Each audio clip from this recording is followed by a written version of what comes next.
singa ogaana okusiiba oba wejje wekka mu kibinja ky'abawulize eri mukama waabwe, naye singa ogondedde ekigambo Allah jalla jalaaluhu kyatutaddeko wadde ng'eri emitima kikaluba, naye naawe n'okkiriza n'ogamba wakati mu bukalubo bwakyo nja kigondera era nja kikola, obaliddwa mu bawulize, obaliddwa mu bagonvu.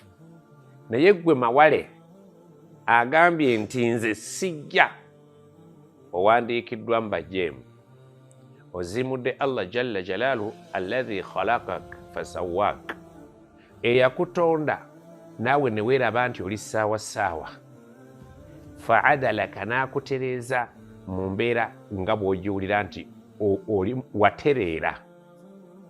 Naye ayinza atya okwogera ya ayuha al insaan, muntu gwe, ma garraka birabbika alkariim, kiki ekikuyinudde? Allah n'ayogera n'omuziimuula nga naawe okimanyi nti okubeerawo okwo mu buli ngeri zonna yeye. Yagamba inna salaati wa nuski wa mahyaaya wa mamaati lillahi rabbil alamin la sharika la, ng'okimanyi nti obulamu bwo n'okufa kwo byonna yabiyinamu omukono awatali mulala yenna.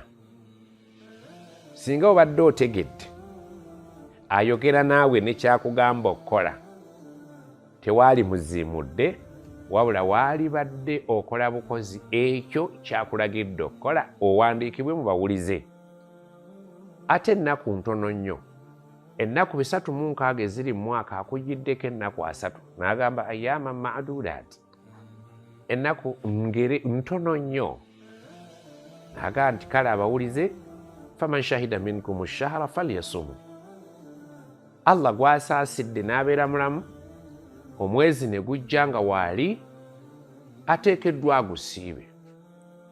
Naye nga bw'omanyi nti tuwangaalira mu ngeri ez'enjawulo, muffe mulimu abalwadde, muffe mulimu abatambuzi abali ku ŋŋendo ezizitowa.